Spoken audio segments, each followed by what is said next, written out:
Thank you very much. Thank you very much for this invitation. It's a pleasure to be with you. It's not a pleasure to be with you physically. In a year of great uncertainty, in a year of concern, in a year also of profound transformations for business, of profound transformations for work and for the workplace.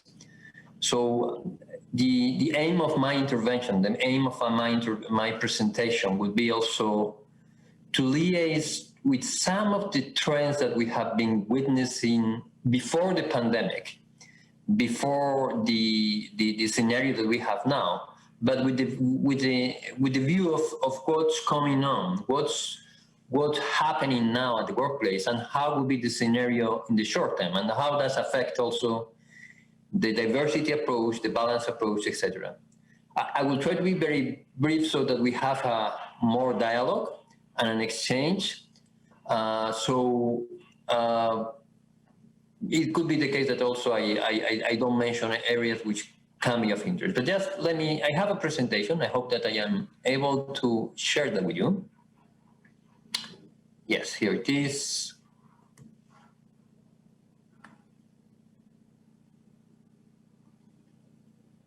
Sorry.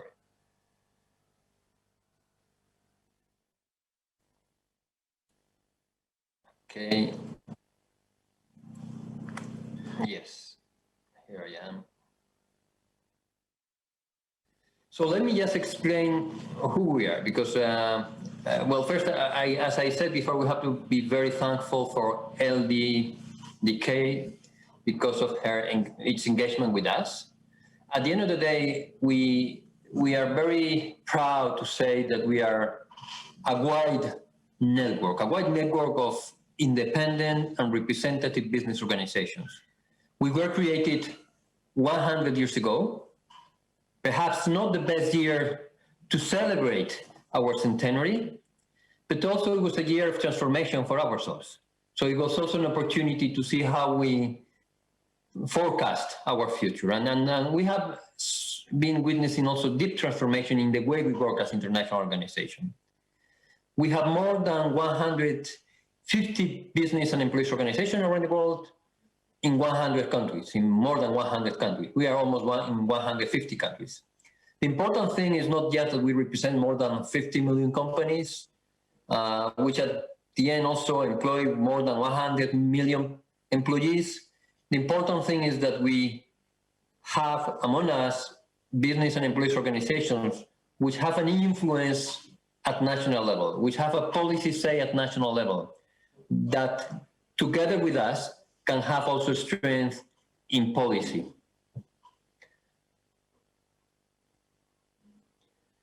The services that we provide are basically based on our capacity to lobby, our capacity to defend business interests, but also our values. But our values have to do also with diversity, with our fundamental principles of rights at work. Just excuse me a second, because I need to make an adjustment, just very quickly.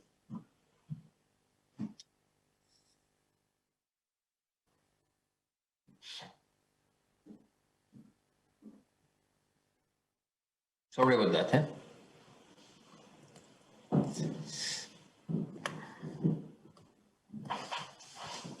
Just a second.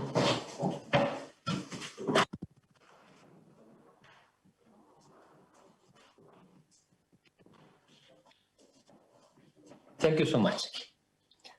So I was saying that precisely our capacity to influence is very much based on the fact that we count with us business and employees organizations that have an important say, that have an influence. So that's why we are, of course, very known in the ILO, the International Labour Organization. We have an important role there coordinating the voice of business, but also we have our important capacity to influence United Nations discussions. We have a consultative status in ECOSOC in the United Nations.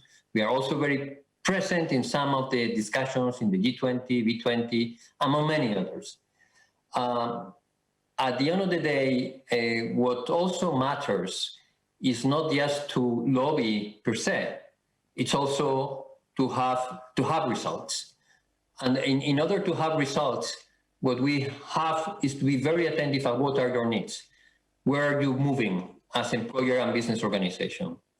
Of course, it's not just that we move with the international organizations like the International Labour Organization, like the OECD. It's also that we have important companies and multinationals working with us. And we have a network also of 50 multinational companies that are also very interested in following us and engaging with us. But at the end of the day, the last say, and I want to insist on that, the last say on a policy level is the employers and business organizations.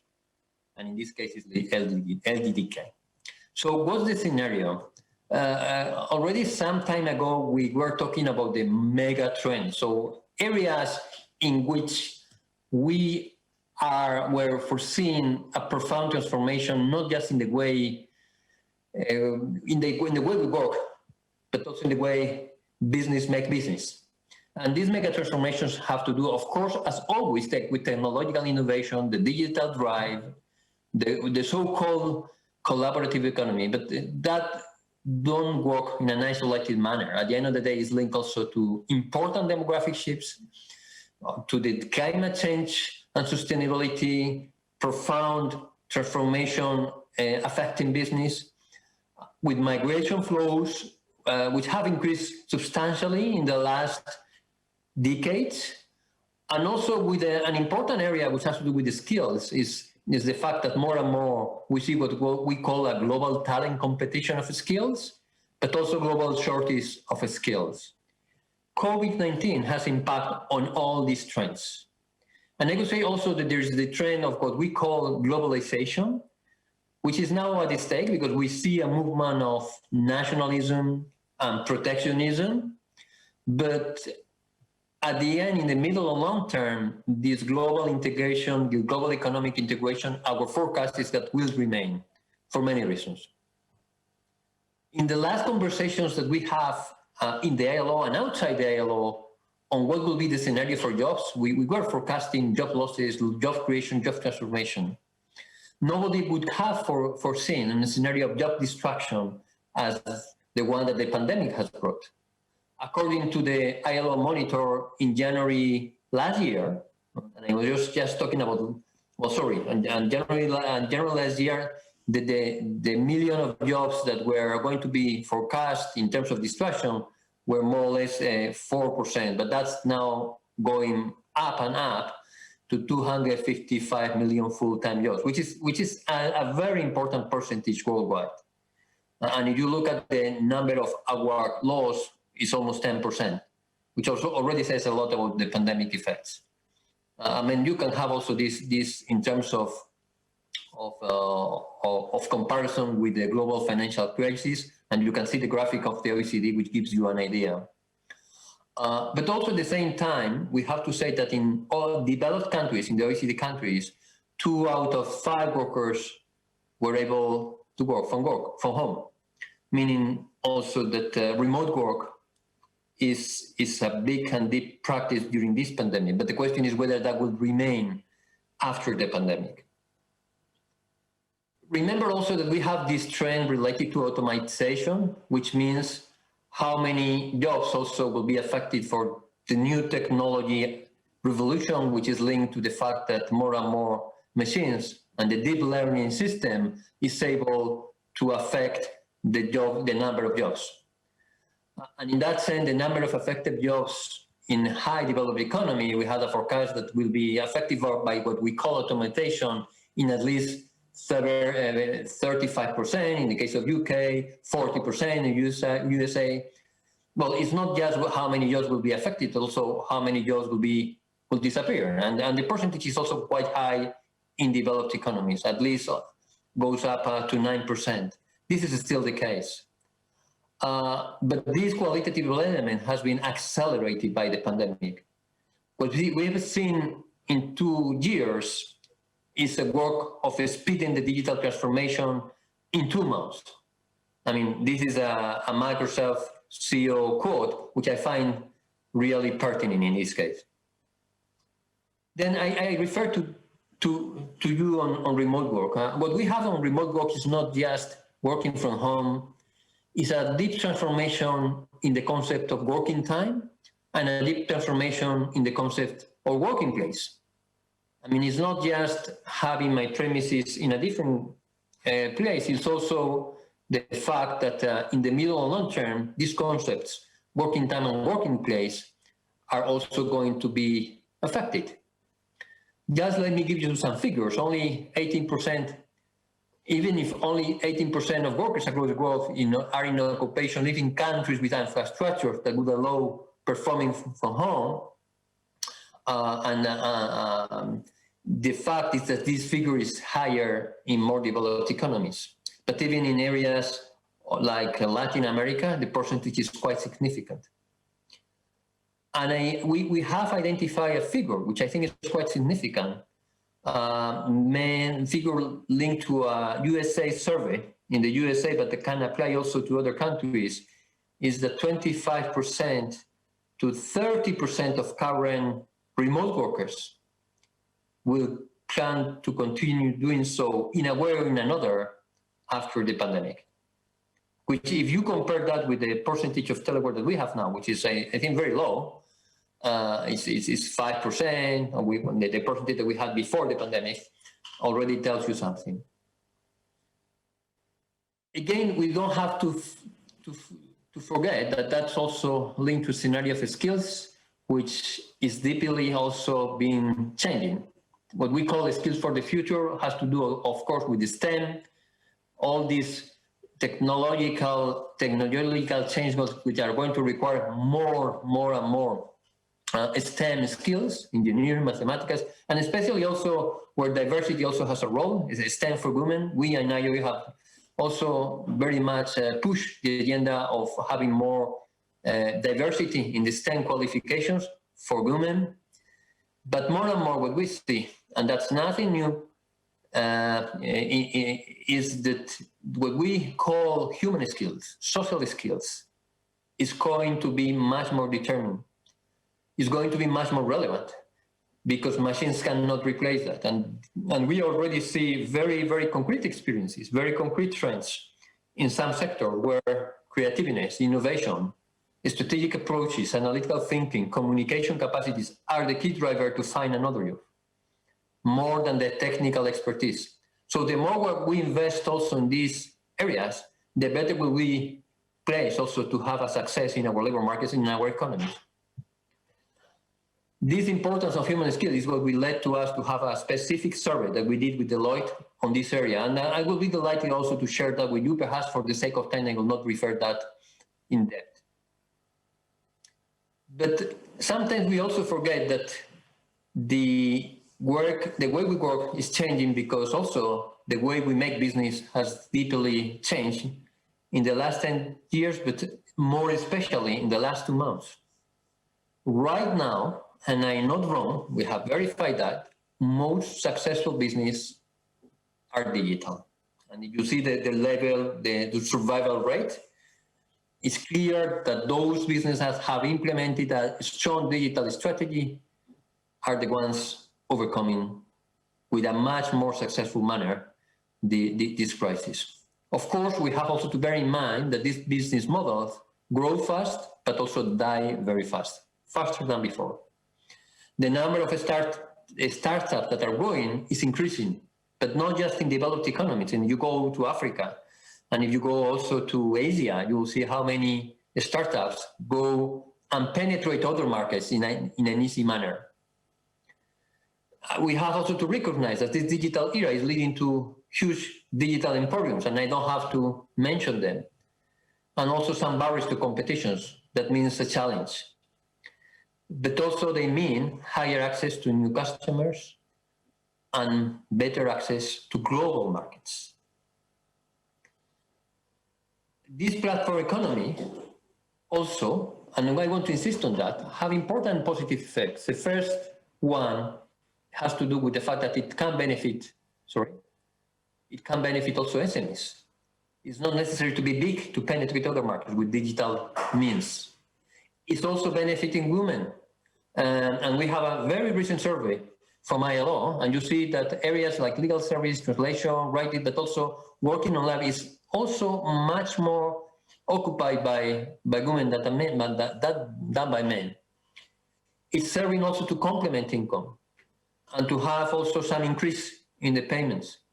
It's also giving opportunities to improve my lab-on learning in an accessible manner in quality training, which I did not have before. In developing economies, also I have to say, just to give you an example, earnings in the app-based taxi and delivery sectors tend to be higher than in the traditional sector. So this idea that the platform economy is bringing precariousness and low-paid jobs is not exactly true, and this comes also from the ILO. There are doubts whether this new reality will increase informality and will need regulation, and that's an area where we'll have to discuss. There are doubts whether this new area is bringing quality of services, but it's clear that it's better to follow customer satisfaction with new digital means. And it's clear that it's affecting a wide and growing range of services, not just the geolocation services, but also the transport, the cleaning, the social aid, financial investment, etc. Yeah. Right now, according to ILO data, what we call digital labor platforms is just representing a very low part of the employment. Roberto, sorry for interrupting you. You have 2 minutes left for your presentation. Okay, yeah, thank you. Sorry. It's perfect.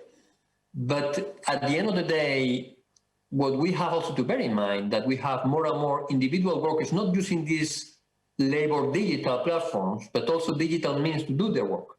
So there is still data missing on how this is evolving, and that's also work that we need to do.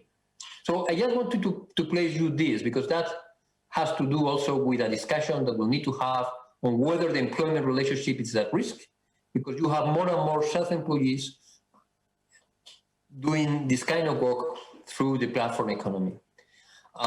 Whereas the concept of employers is also changing.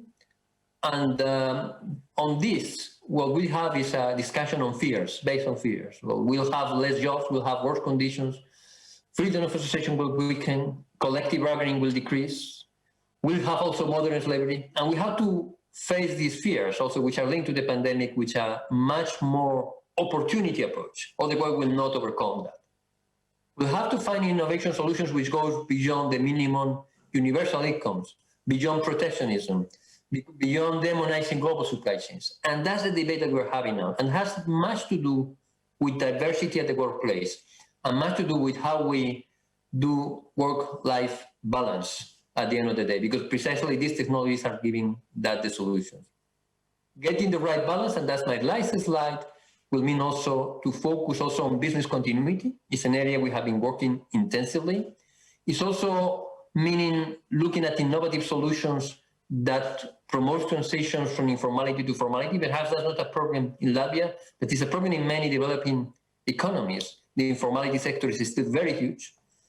But it's also an area, but it also means also having a much more ambitious approach on skills.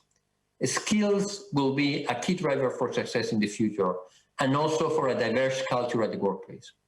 I would like to finish my intervention with this message, and also showing our commitment to work with you and to help also you on this path in this difficult period. Thank you very much for listening to me. Thank you very much, Mr. Roberto Suarez Santos, for your presentation.